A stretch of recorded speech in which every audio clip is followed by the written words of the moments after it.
Halo, kami dari kelompok 5 kelas A, program studi Teknik Informatika Universitas Udayana akan menjelaskan materi metode transportasi. Sebelum itu, yuk kenalan dulu anggota dari kelompok kami. Yang pertama, Imade Satria Bimantara dengan NIM 18085611013. Kemudian, Nimade Putri Wahyuni dengan NIM 18085611015. Kemudian, Devan Bramantia dengan NIM 18085611021. Kemudian, Ikade Ari Surya dengan NIM 18088561026. Dan yang terakhir, Igede Aditya Mahardika Pratama dengan NIM 18088561028. Pada video kali ini, kita akan menjelaskan yang pertama adalah pengertian dari metode transportasi, dan kita juga akan menjelaskan 3 macam metode dari metode transportasi. Yang pertama, metode Northwest Corner, yang kedua, metode least cost, dan yang ketiga adalah metode aproksimasi Vogel. Pertama-tama, kita kenali dulu apa pengertian dari metode transportasi. Metode transportasi merupakan suatu metode yang digunakan untuk mengatur distribusi dari beberapa sumber ke tempat-tempat yang membutuhkan barang. Pendistribusian barang harus diatur sedemikian rupa karena ada perbedaan jarak atau biaya dari sumber-sumber yang ada dan tempat-tempat yang membutuhkan barang. Tujuan dari masalah transportasi adalah untuk menentukan jumlah yang optimal dari barang yang akan diangkut dari berbagai sumber ke berbagai tujuan, sehingga biaya transportasi total menjadi minimum. Metode transportasi yang pertama kita akan jelaskan adalah metode Northwest Corner. Metode ini merupakan metode di mana untuk mengisi tabel awal transportasi dimulai dari baris barat laut atau sisi kiri atas hingga sisi tenggara atau kanan bawah. Dengan kuantitas sebanyak-banyaknya disesuaikan dengan jumlah demand dan supply dari baris dan kolom sampai semua kapasitas terpenuhi. Algoritma dari metode Northwest Corner ini yang pertama adalah kita harus mulai dari pojok kiri atas atau baris 1 dan kolom 1. Yang kedua adalah pada sel tersebut alokasikan sebanyak mungkin dari nilai yang lebih kecil antara kebutuhan dan kapasitas. Yang ketiga, sesuaikan juga nilai terkait kapasitas dan kebutuhan dengan menguranginya dengan nilai yang dialokasikan pada langkah kedua tadi. Langkah keempat, periksa masing-masing nilai pada sel terkait kapasitas dan kebutuhan apakah sudah saling memenuhi, yang artinya jika kapasitas pada sel tersebut kurang dari kebutuhan pada sel tersebut, maka perhitungan berpindah ke sel di bawahnya. Jika kapasitas dan kebutuhan pada sel tersebut sama, maka perhitungan berpindah ke sel di diagonal kanan bawahnya. Langkah 5, ulangi langkah 2, 3, dan 4 sampai ke pojok kanan bawah.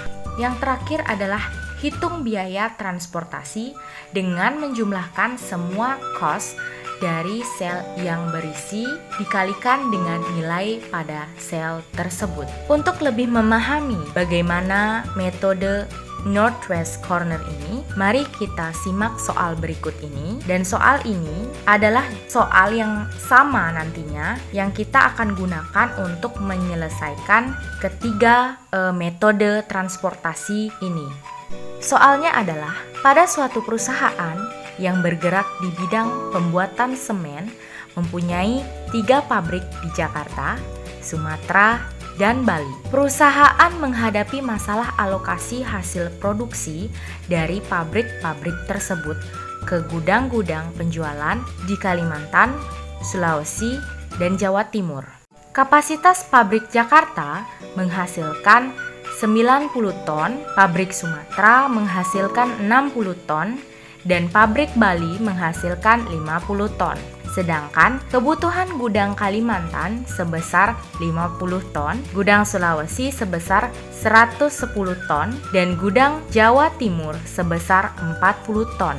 Biaya pengangkutan setiap ton dari setiap pabrik ke setiap gudang diperlihatkan dalam tabel seperti di bawah ini yang dinyatakan dalam Rp10.000.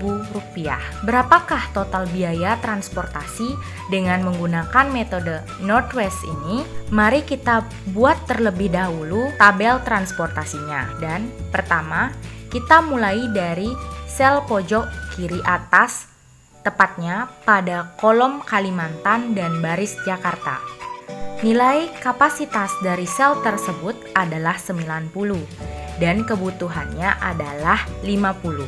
Sehingga kita alokasikan kapasitas sebanyak 50 untuk memenuhi kebutuhan. Karena kebutuhan pada kolom Kalimantan sudah semua terpenuhi, maka kolom tersebut kita abaikan pada proses berikutnya atau diberi tanda strip pada sel yang kosong.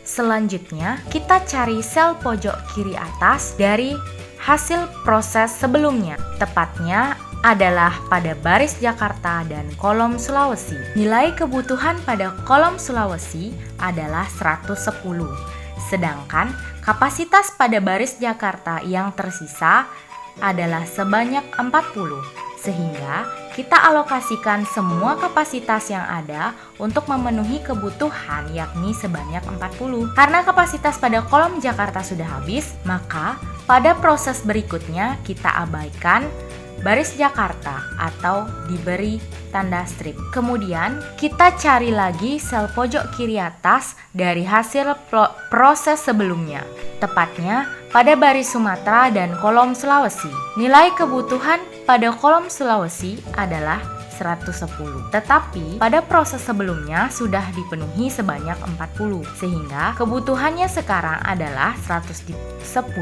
dikurangi dengan 40, yakni sebanyak 70. Sedangkan kapasitas pada baris Sumatera adalah 60, sehingga kita alokasikan semua kapasitas yang ada untuk memenuhi kebutuhan, yakni sebanyak 60. Karena kapasitas pada baris Sumatera sudah habis, maka kita abaikan baris Sumatera yang pada berikutnya dengan memberi tanda strip. Selanjutnya, kita cari lagi sel pojok kiri atas, tepatnya pada baris Bali dan kolom Sulawesi. Sisa kebutuhan pada kolom Sulawesi sekarang adalah 10, dan kapasitas yang tersedia pada baris Bali adalah 50. Kita alokasikan kapasitasnya sebanyak 10 untuk memenuhi kebutuhan, sehingga kebutuhan pada kolom Sulawesi sudah semua terpenuhi. Kita abaikan pada kolom Sulawesi pada proses selanjutnya. Sel yang tersisa sekarang hanya satu sel, yakni pada baris Bali dan kolom Jawa Timur. Kebutuhan pada kolom Jawa Timur adalah 40 dan sisa kapasitas yang tersedia dari baris Bali adalah 40. Maka kita alokasikan semua kapasitasnya untuk memenuhi kebutuhan, yakni sebanyak 40. Nah, dari proses yang sudah dilakukan semua kebutuhan sudah terpenuhi, sehingga jalur transportasi yang didapatkan menggunakan metode NWC ini adalah pabrik Jakarta mendistribusikan hasil pabrik ke gudang Kalimantan, kemudian ke gudang Sulawesi. Pabrik Sumatera mendistribusikan hasil pabrik ke gudang Sulawesi, dan pabrik Bali mendistribusikan hasil pabrik ke gudang Sulawesi, kemudian Jawa Timur. Sedangkan untuk total biaya transportasinya dapat dihitung dengan mengalihkan jumlah barang yang dikirim dengan biaya pengiriman di masing-masing sel. Sehingga total biayanya dari metode NWC ini adalah 3.260.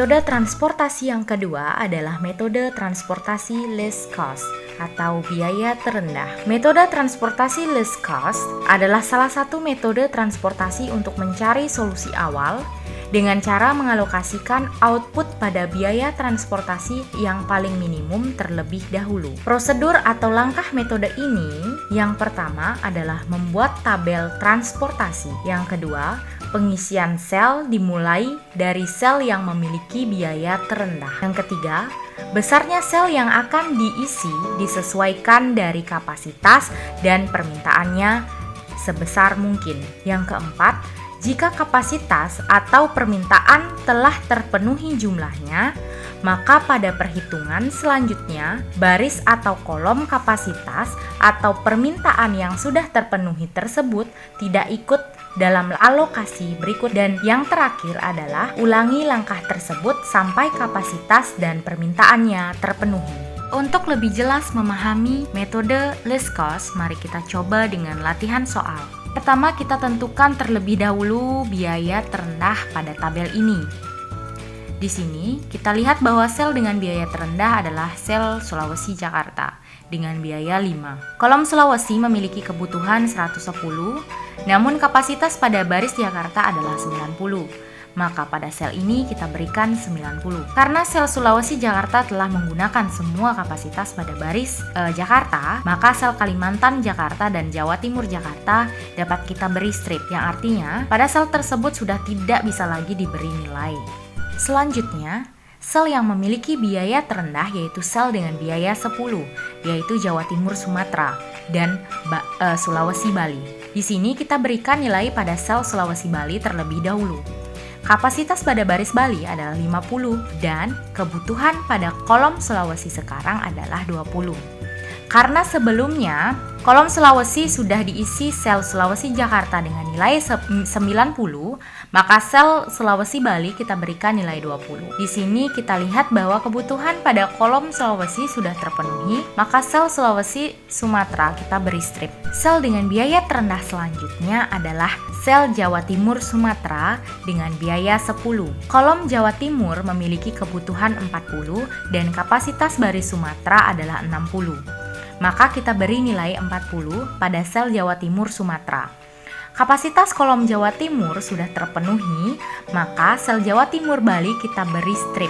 Selanjutnya, sel dengan biaya terendah adalah sel Kalimantan Sumatera dengan biaya 15. Kebutuhan kolom Kalimantan adalah 50 dan kapasitas Sumatera sekarang adalah 20. Karena sudah digunakan sebelumnya pada sel Jawa Timur Jakarta dengan nilai 40, maka sel Kalimantan Sumatera kita beri nilai 20. Sel dengan biaya terendah selanjutnya adalah sel Kalimantan Bali dengan biaya 25. Kemudian pada kolom Kalimantan sekarang adalah 30 dan kebutuhan pada baris Kalimantan sekarang adalah 30, maka sel Kalimantan Bali kita berikan nilai 30. Di sini kita lihat bahwa tabel kebutuhan pada kolom Kalimantan, Sulawesi, dan Jawa Timur sudah terpenuhi. Maka hasil biaya yang dihasilkan adalah sebagai berikut. Ini didapatkan dari mengalihkan jumlah barang dan biaya, kemudian mendapatkan hasil 2100. Metode transportasi selanjutnya adalah metode aproksimasi Vogel. Metode ini sedikit berbeda dari dua metode sebelumnya. Pada metode ini, kita harus mencari opportunity cost, yaitu dengan cara mencari selisih dari dua biaya terkecil di setiap kolom dan baris. Agar lebih memahami metode aproksimasi Vogel, mari kita jelaskan dalam bentuk contoh soal. Langkah pertama dalam metode ini tentu saja kita harus membuat tabel transportasi terlebih dahulu. Kemudian, kita cari opportunity cost untuk setiap baris dan kolomnya. Pada baris pertama, opportunity cost-nya adalah 3 yang didapat dari selisih dua biaya terkecil yaitu 8 dan 5. Baris kedua, opportunity cost-nya adalah 5. Sama seperti langkah tadi, didapat dari hasil pengurangan dua biaya terkecil. Kemudian, di baris ketiga, opportunity cost-nya adalah 19 dikurangi dengan 10, yaitu 9. Kemudian di kolom pertama, opportunity cost-nya adalah 20 dikurangi dengan 15, yaitu 5. Kemudian kolom kedua, opportunity cost-nya adalah 10 dikurangi 5, yaitu 5. Dan kolom ketiga, opportunity cost-nya adalah 2 yang didapat dari selisih antara 10 dikurangi 8. Dan langkah selanjutnya adalah mencari nilai opportunity cost-nya yang paling terbesar dan biaya yang terkecil pada baris ataupun kolom tersebut. Pada contoh soal ini, opportunity cost yang paling terbesar adalah pada baris ketiga, yaitu dengan opportunity cost-nya adalah 9 dan biaya yang paling kecil pada kolom kedua. Isikan sebanyak mungkin pada sel tersebut. Karena kapasitas pada baris tersebut sudah terpenuhi semua, maka pada baris ketiga tidak perlu dihitung lagi.